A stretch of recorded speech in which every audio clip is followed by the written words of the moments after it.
Hello అండి. అందరికీ నమస్కారం.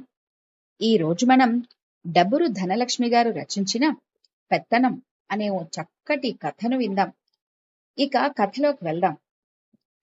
కొత్త కోడలుగా అత్తింట్లోకి అడుగుపెట్టింది సుగుణ.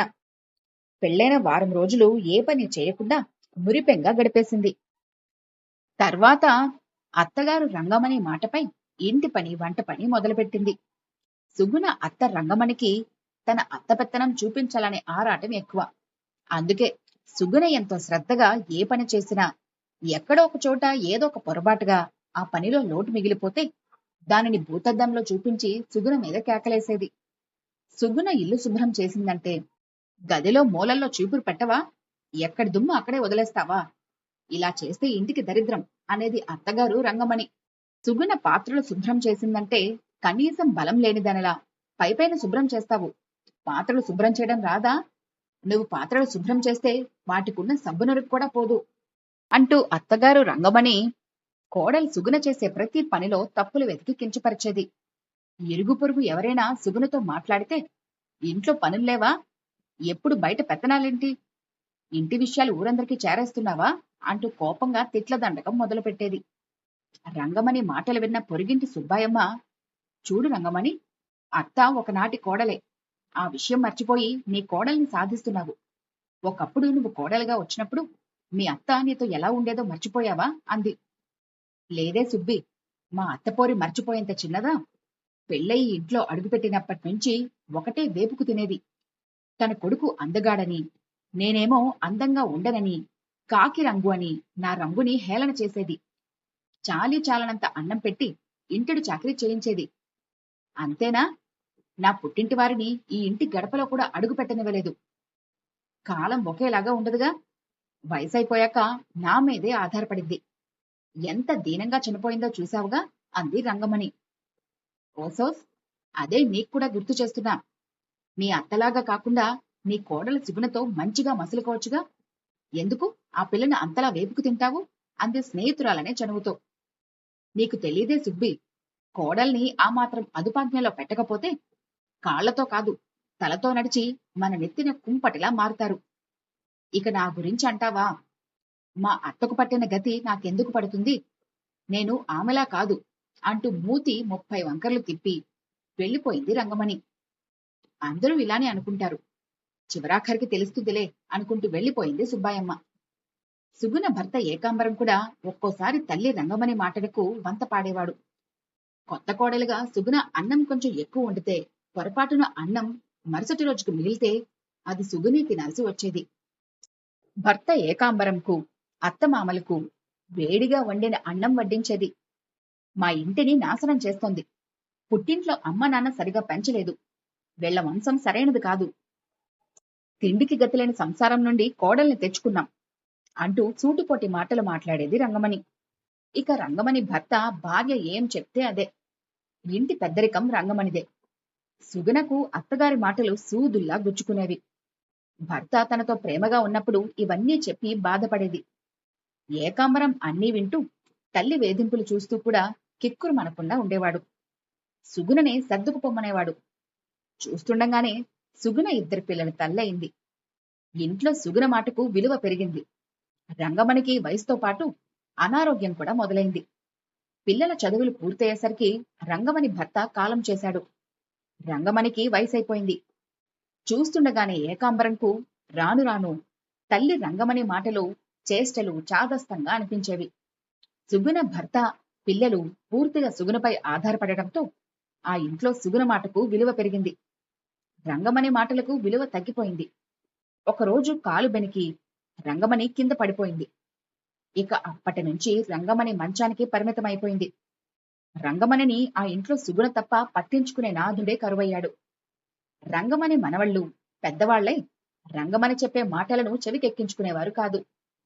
రంగమణి కొడుకు ఏకాంబరం రోజు ఉదయమనగా వెళ్తే ఏ చీకట్లోనే ఇంటికి చేరేవాడు. ఆ సమయంలో ఒకరోజు రంగమణి కోడలు సరిగా చూడట్లేదని చెప్పింది.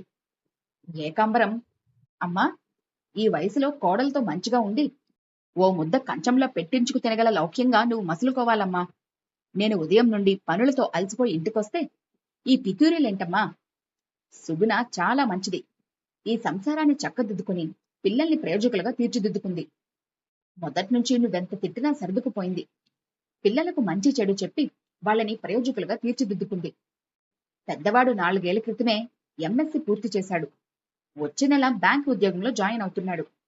చిన్నవాడు ఎంటెక్ పూర్తి చేసి రైల్వే ఉద్యోగం సాధించాడు. ఇవన్నీ సుగుణ పెంపకంలో సాధ్యమైనవే. ఇన్నేళ్లు నీ పెత్తనాన్ని భరించడమే ఎక్కువ. నీ మాటలు వింటూ సుగుణను ఎంతో బాధ పెట్టాను. నా తప్పు తెలుసుకొని మంచి భర్తగా ఎప్పుడో మారిపోయాను. ఇక మంచంలో ఉన్న నీకు సుగుణ సేవలు చేయలేకుంది. నువ్వు లేవలేవు, నడవలేవు. నీకన్నీ మంచంలోనే. నీకు బ్రష్ చేయించడం, వేడి నీళ్లతో ఒళ్ళు తుడవడం, అన్నం తినిపించడం, నీ కాలకృత్యాలు అన్నీ మంచంలోనే. పసిబిడ్డకు ప్రేమగా ఈ పనులన్నీ చేస్తే ఫలితంగా ఎంతో ప్రేమను తిరిగి పొందుతాం.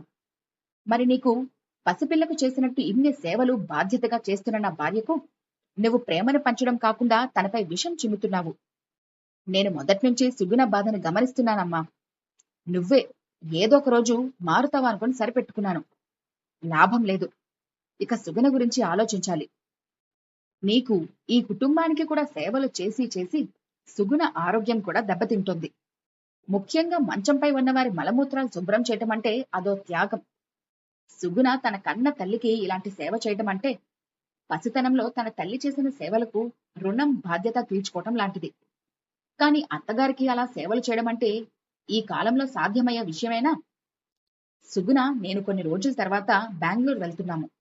అక్కడ సిటీకి దూరంగా ఇల్లు కట్టిస్తున్నా. ప్రశాంత వాతావరణంలో చివరి రోజులు గడపాలి అనుకుంటున్నాము. ఈ 6 నెలల్లో 2 అబ్బాయిలకు పెళ్లిళ్లు చేసేస్తాను. సుగుణ ఇన్నేళ్లు ఈ కుటుంబానికి సేవలు చేసింది. కనీసం ఇప్పుడైనా సుగుణకు విశ్రాంతి అవసరం. నీకు గుర్తుందా అమ్మా, నాకు ఆడపిల్లలంటే ఇష్టమని 25 ఏళ్ల క్రితం సుగుణ 3వ బిడ్డకు గర్భవతిగా ఉన్నప్పుడు కాన్పుకి పుట్టింటికి పంపమని మొండి పట్టు పట్టావు. నీకు ఎదురు మాట్లాడలేక నేను కూడా నీ వాదన్నే బలపరిచాను. సుగుణ ఒకవైపు 2 చిన్నపిల్లల సంరక్షణ, మరోవైపు కుటుంబ బాధ్యతలతో సతమతమైంది. సుగుణ 9వ నెలలో కూడా ఇంట్లో అందరి బట్టలు ఉతకడం, ఇల్లంతా తడిబట్ట పెట్టడం, మరోవైపు వంట పని, పాత్రలు శుభ్రం చేయడం, ఇవి చాలవన్నట్టు నీ ఈసడింపులతో శారీరకంగా మానసికంగా కృంగిపోయింది. కడుపులో బిడ్డ చనిపోయిన విషయం కూడా గుర్తించలేకపోయింది. తన ఎన్నో కలల కన్న ఆడపిల్ల కడుపులోనే చనిపోవడం, మరోవైపు గర్భసంచి ఇన్ఫెక్షన్. అలాంటి సమయంలో కూడా విశ్రాంతి లేకుండా కష్టపడింది. తను కోలుకోవడానికి ఎంతో సమయం పట్టింది. ఆ సమయంలో మంచి మనిషిగా కాకపోయినా సాటి మనిషిగా కూడా సానుకూలంగా స్పందించి అత్త స్థానంలో అమ్మగా సుగుణకు ఓదార్పు పంచలేకపోయావు. ఆ సమయంలో తాను ఎంతో మానసిక క్షోభను అనుభవించింది. సంవత్సరం క్రితం సుగుణ ఒకసారి కళ్ళు తిరిగి పడిపోయింది. గుర్తుందా? తనకి బీపీ షుగర్ ఎక్కువయ్యాయి. తన ఆరోగ్యం చాలా దెబ్బతింది. అందుకు పరోక్షంగా నువ్వు నీ సూటిపోటి మాటలే కారణం. చూడమ్మా, పెళ్ళయ్యాక ఆడపిల్లను పుట్టింట్లో నీకు ఈ ఇంటితో సంబంధం లేదు, మీ అత్తారిల్లే నీ ఇల్లు అంటారు. అత్తింట్లో ఏమో పరాయి మనిషి అన్నట్టు చూస్తే, ఇక ఆడదాని మనసు నేను పుట్టింటికి సంబంధం లేని దాన్నై, అత్తింటికి పరాయి దాన్నైతే నేను ఎవరికి చెందినట్టు అంటూ మథనం మొదలవుతుంది. ఈ విషయంలో నువ్వు సుగుణను పరాయి దాన్ని చేసి బాధ పెట్టావు. చివరగా నిన్ను బాధించడం కష్టమమ్మా. ఇక్కడే ఒక కేరింగ్ సెంటర్లో మాట్లాడాను. నెలకు 5,000 కడితే వాళ్లే నీకు 3 పూటల తిండి పెట్టి చూసుకుంటారు. వారం రోజుల్లో నీ ప్రయాణం. ఇక ఇప్పటికైనా సుగుణను బాగా చూసుకోవాలి అంటూ మారు మాట్లాడకుండా వెళ్లిపోయాడు ఏకాంబరం. ఏకాంబరంకు సుగుణ భోజనం వడ్డించింది. తిని గదిలోకి వెళ్లి నిద్రపోయాడు ఏకాంబరం. అర్ధరాత్రి చిన్నగా ఏడుపు శబ్దం వినిపించింది.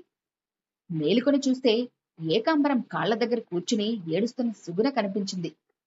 ఆదుర్దాపడ్డ ఏకాంబరం సుగుణను దగ్గరికి తీసుకొని ఓదార్చి ఏడుపుకి కారణం అడిగాడు. ఏమండి, అత్తగారి మాటలు నాకు ఎప్పుడూ మంచి మాటలే. ఆమె పెద్దరికం ఉండబట్టే ఈ సంసారం ఇంతవరకు పద్ధతిగా సాగిందండి. అత్తంటే తల్లి తర్వాత తల్లి స్థానం. ఆమె మందలింపు ఉండబట్టే ఏది మంచో ఏది చెడో తెలుసుకోగలిగాను. ఇంట్లో పెద్ద దిక్కుగా పెద్దవారు ఉండటం ఎంత ఆపుదలండి. ఇంటిని కనిపెట్టుకుని ఉంటారు. ఇంట్లో అందరి మంచి కోరతారు. కష్టకాలంలో వారి మాటలు మన మనసుకు ఎంతో ఓదార్పునిస్తాయి. కోల్పోయిన ధైర్యాన్ని వారి మాటలతో నింపుతారు. వాళ్ళు మనకు తోడుగా ఉన్నారు అన్న ఒక్క భావన ఎంతటి కష్టాన్నైనా తేలిగ్గా మార్చేస్తుంది. ఆవిడకు సేవలు చేయడంలోనే నా సంతోషం ఉంది. ఆవిడతో ఉంటే నాకు ఆరోగ్యం. ఆవిడను వదిలి ఎక్కడికి రాను. ఆవిడ మాట కరుకుగా ఉన్నా మనల్ని వదిలి బతకలేదు. ఆవిడ అంత్యకాలంలో బాధపడకూడదు. సంతోషంగా గడపాలి. దయచేసి ఎక్కడికి పంపకండి. అత్తగారి మాటలు మీకు వేధింపులా అనిపిస్తాయేమో. నాకు మాత్రం దీవెనల్లా ఉంటాయి. ఈ రోజు అత్తగారి విషయంలో మనం ఆమెను బరువుగా భావిస్తే, మన పిల్లలు మనల్ని భవిష్యత్తులో బరువుగా భావించరా? ఈ వయసులో తమను ప్రేమ బాధ్యతగా కాకుండా బరువుగా భావిస్తే వాళ్ళ మనసులు ఎంత గాయపడతాయో కదా! వారి శరీరంలో బలం ఉన్నంత వరకు కుటుంబ వృద్ధికే కష్టపడతారు. కుటుంబ అభివృద్ధి కోసం అహర్నిశలు కష్టపడి పనిచేసే ఆవులను, ఎద్దులను చివర్లో కబేళాలకు పంపే కసాయలం కావద్దండి. అవతల వారి స్థానంలో మనం ఉండి ఆలోచించిన రోజు ఇలాంటి తప్పుడు నిర్ణయాలు తీసుకోమండి అంది బాధగా సుగుణ. పిచ్చిదానా, అమ్మను ఎక్కడికి పంపట్లేదు. అలా చెప్పానంతే. అలా అయినా నీతో బావుంటుందని అన్నాడు ఏకాంబరం అనునయంగా. ఈ మాటలు మంచంపై నిద్రపట్టక ఉన్న రంగమని చెవిలో పడ్డాయి. సుగుణ మనస్తత్వానికి, మంచితనానికి రంగమని మనసు కరిగి కన్నీరయింది. ఇక మారిన మనసుల ప్రవర్తన ఆ ఇంటికి ప్రశాంతతనిచ్చింది. ఈ కథ కనుక మీకు నచ్చినట్లయితే లైక్ చేయండి, షేర్ చేయండి. మరిన్ని ఇంట్రెస్టింగ్ కథల కోసం మా ఛానల్ని తప్పకుండా సబ్స్క్రైబ్ చేసుకోండి.